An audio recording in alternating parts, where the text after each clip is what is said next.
Hello दोस्तों, crack UP board exam YouTube channel में स्वागत है। आज के ये वीडियो मेरे क्लास 10th के छोटे भाई और बहनों के लिए बहुत ही ज्यादा इम्पोर्टेंट होने वाली है, क्योंकि आज के इस वीडियो में हम आपको बताएंगे इंग्लिश के मोस्ट इम्पोर्टेंट सेंट्रल आइडिया, जो कि यूपी बोर्ड एग्जाम 2026 के लिए बहुत ही ज्यादा इम्पोर्टेंट होने वाली है। तो आज के इस वीडियो में हम आपको दो सेंट्रल आइडिया करवाएंगे और ये दोनों central idea very very important हैं बोर्ड एग्जाम के लिए। तो अगर आप ये दोनों सेंट्रल आइडिया तैयार कर लेते 100%, ये दोनों आपके बोर्ड एग्जाम में जरूर ही पूछे जाएंगे। ठीक, 3 या 2 ऑप्शन देते हैं कि 3 में से कोई एक करना है, तो आपको ये दो जरूर से जरूर फंसने वाले। ठीक, तो इन दोनों को तैयार कर लीजिए, ये दोनों ही बोर्ड एग्जाम 2026 में फंसेंगे ही फंसेंगे। तो चलिए बिना देरी करे वीडियो को स्टार्ट करते हैं। तो सबसे पहला हम आपको कराएंगे dust of snow. Dust of snow क्या होता है? बर्फ की धूल। डस्ट ऑफ स्नो जो आपकी पोएम है, इसका मीनिंग क्या होगा? डस्ट ऑफ स्नो, डस्ट मतलब धूल, स्नो मतलब बर्फ, ऑफ मतलब की, तो बर्फ की धूल।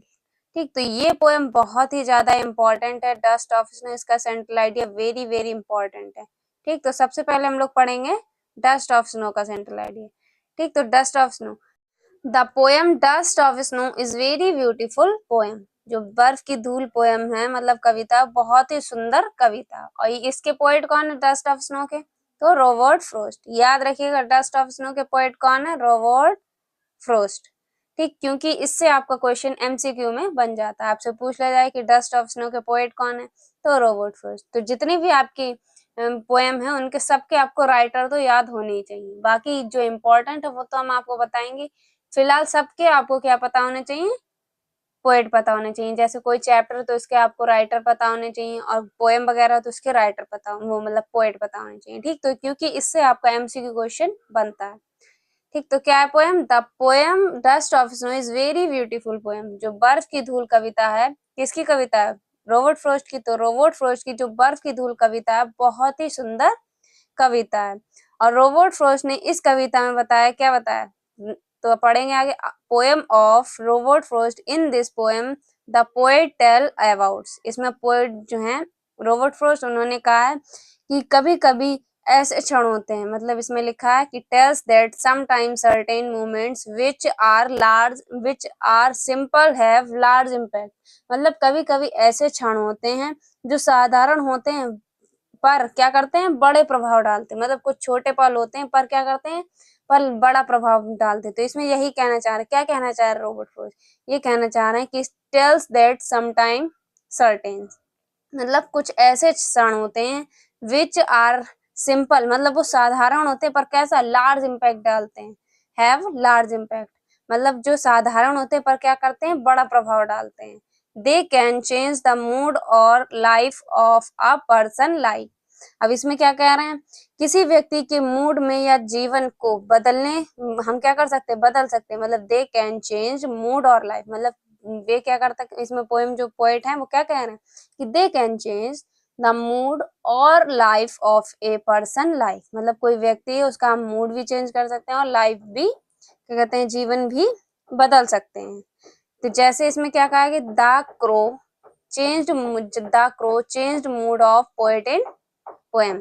इसमें जो कौवा था उसने क्या कर दिया? उसने पोएट का क्या कर दिया? मूड को चेंज कर दिया। तो इसमें यही कहा जा रहा है कि इस पोएम में क्या कहा गया कि कभी कभी कुछ ऐसे क्षण होते हैं जो छोटे होते हैं, मतलब साधारण होते हैं, पर हम पे क्या डालते हैं? लार्ज इम्पैक्ट डालते हैं, मतलब बड़ा प्रभाव डालते हैं। तो हम क्या कर सकते हैं? इसके आगे लिखा they can change the mood और life of a person life, मतलब हम क्या कर सकते हैं?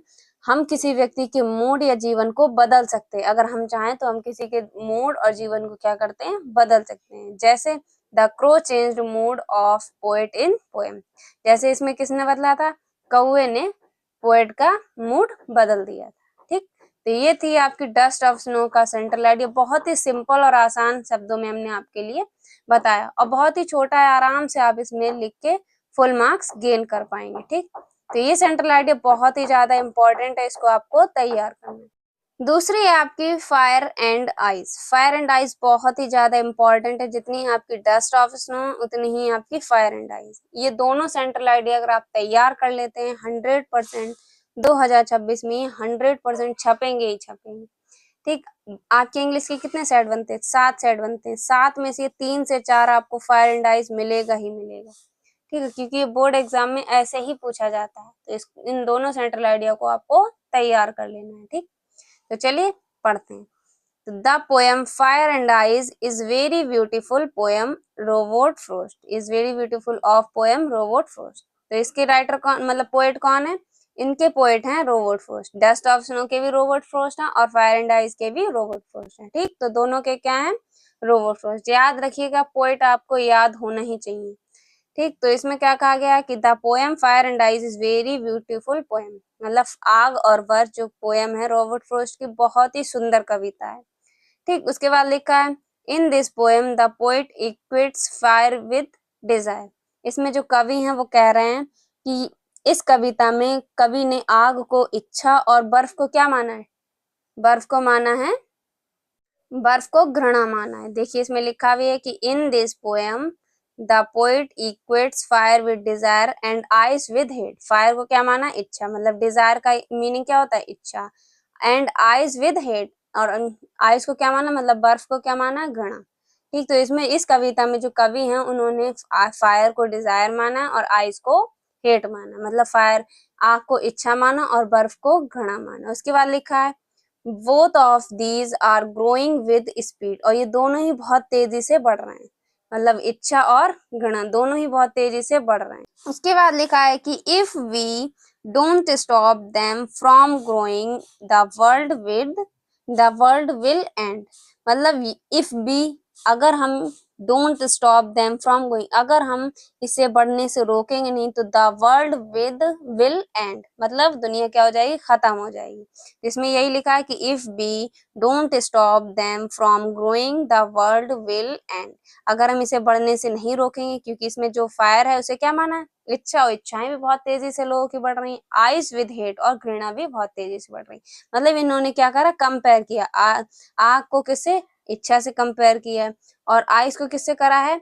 हेट से कंपेयर किया। ठीक, तो इसमें ये दोनों ही बहुत तेजी से बढ़ रही, तो इसमें ये कवि का ये कहना है कि इच्छा और घृणा को अगर हम नहीं रोकेंगे तो द वर्ल्ड विल एंड, मतलब दुनिया खत्म हो जाएगी। तो इसमें लिखा है so must we control our desire and love with everyone, love 2 बार हो गया, लव विद एवरीवन।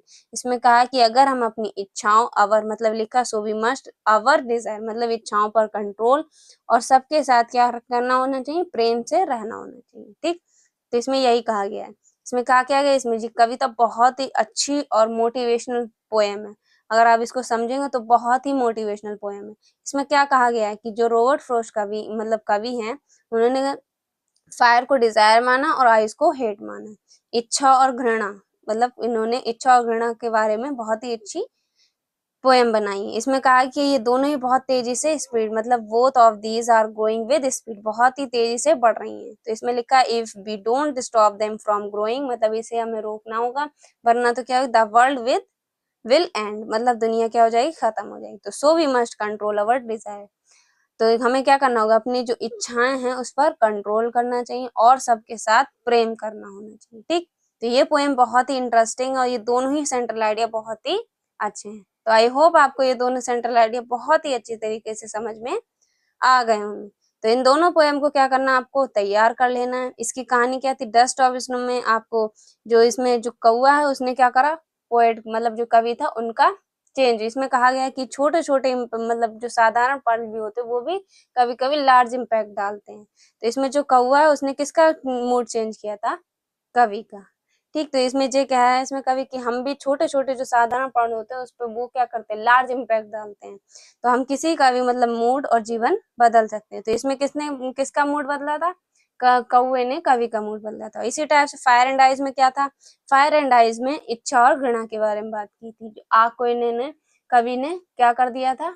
इच्छा मान लिया था, कंपेयर कर दिया था, और आइस को क्या माना था? हेट माना था। तो इसी को, और ये दोनों ही बहुत ही तेजी से बढ़ रहे हैं, इसमें ये बताया गया। तो अगर हम इस पे नियंत्रण नहीं रखेंगे तो क्या हो जाएगा? हमारी दुनिया खत्म हो जाएगी। तो ये बहुत ही दोनों पोएम इंटरेस्टिंग है। इन दोनों के सेंट्रल आइडिया आपको तैयार कर लेना, बहुत ही आसान और शॉर्टली हमने आपको लिखवाया। तो ये दोनों सेंट्रल आइडिया आप नोट कर लीजिए। बाकी ये वीडियो आपको कैसी लगी एक बार कमेंट बॉक्स में बताइए। मिलते हैं आपसे एक और अगली इंपॉर्टेंट वीडियो के साथ, तब तक के लिए जय हिंद, जय भारत।